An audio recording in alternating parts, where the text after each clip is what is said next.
A Jmix exclusive.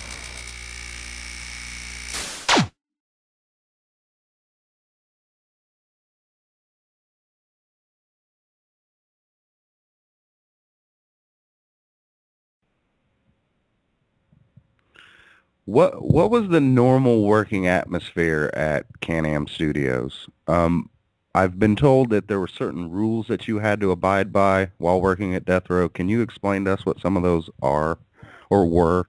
You know what? I can't explain what any of those are because really, I never abided by any rules. I never had to do anything special or different than I was doing and when I first got there. You know, what it was, I think, was that they just stepped up security a lot more since when I first started going. When they got the Can-Am Studios just as their home base and they were doing everything out of there, I remember they put a couple security up front, and maybe in the beginning they were a little more lax, and towards the end maybe they were frisking people or cutting people out, and, you know, maybe regulating the crowd that went in there a little more and this and that, you know. But as far as like, you know, how it affected me, it never affected me.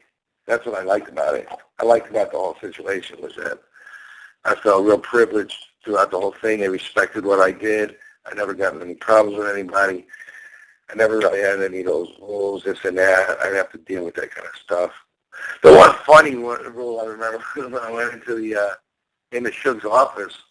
One time we were waiting on Suge to get in there. We were going to have some kind of little production meeting or whatever. And he had the big death row carpet in the room, and he had it was red with the white death row guy in the chair.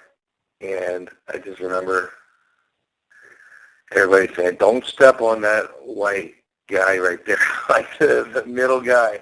You didn't want to step on that part and get that dirty. That was a rule. I remember that was a rule. That was a rule in that place, was just to don't step on that white part right there. But I made my own rules. You know what I mean? I had my own rules I was living by right then and there, and how I was going to be getting through that whole thing. And, you know, I mean, to me, like, a lot of engineers didn't really want to work over there with those guys. They were intimidated. They were scared. They didn't know what was going to happen. It seemed like a different type of atmosphere for them than what, you know, they're normally used to. They had to mix loudly sometimes and this and that. But, see, none of that threw me off at all. None of that threw me off. In fact, I often said, look, this is just like high school to me. You know, I went to high school in New Jersey. My high school was like pretty close to like lean on me, you know. So it wasn't really that different for me. I just thought, hey, these are just like the guys I went to school with. It's nothing. So, you know, as far as problems or this or that or rules or whatever, you know, I mean, I just had, like I said, I had my own set of rules. I kept to myself as far as, you know, opinions or offending people or, you know, getting into any altercations or any of that. You know, my dis level was really low. You know, you weren't going to get me thrown off to where I was upset at some artist or upset at the situation to the point where I might not even be working in there anymore or on those records anymore. To me, that was more important to me. Make sure you're working. Make sure you're staying on this thing because it's hot right now. I don't care what happens in there. Don't buy into it. Just float out of it. I'm a real good peacemaker kind of guy when I want to be. And, you know, I think that's the rules I was living by when I was up there. As far as their rules, you know, like I said, they had a couple.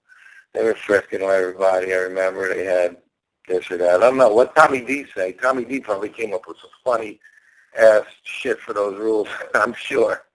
He's a comedian. Well, I've heard that, you know, that they would search you on the way out to make sure you didn't have tapes or your masters. Yep, dat tapes, copies, this and that. That's for sure. They would do that. They wouldn't search me, but you know what? I never ever took a tape from there. Not even a cassette. I didn't want any of that. I would just make a data of it and leave it there. I'd never take a tape of it, just because I didn't want anybody to ever say it was me that leaked anything or that was me that took a tape out of there or any of that. I never did. So I don't know. Maybe they knew that and they Didn't bother me. What other kind of rules did he say? Those are funny. He said that maybe not applying to engineers, but he said like if you were in a session with Snoop or Tupac, and you were not invited, not to be a star fucker and shit like that, that there were artist punishments being dealt out for situations like that. I don't know. Like I said, he's real drama, and I like that about Tommy D. He's real good at making the story sound great. I'm not sure. I mean, there were funny little things, I guess, as in any kind of gang-related situations. There might be certain what you call protocol, and maybe certain repercussions from not following protocol. That's how I would pretty much describe it. That's how I would articulate it. It was just they had a certain protocol, and if you didn't follow protocol, there could be sort of repercussions that, just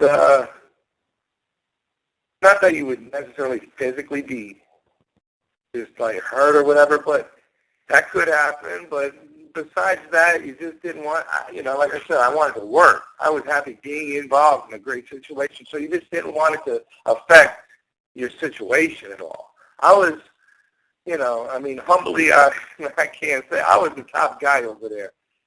By the time all that stuff was all over, I was the guy, and I certainly wasn't going to jeopardize that position or that situation for, any stupidity, because I'd worked too hard to get there through my whole life, and I was finally there. I didn't know I was going to be at death row. I didn't know what situation was going to be, but the grandness of the situation, I knew I'd be there one day, and that's what I'd been working to get to. Sure wasn't going to let anything throw it off at that point.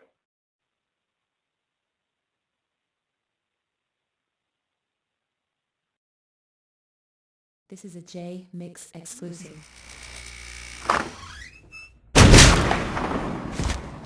What up, shut up?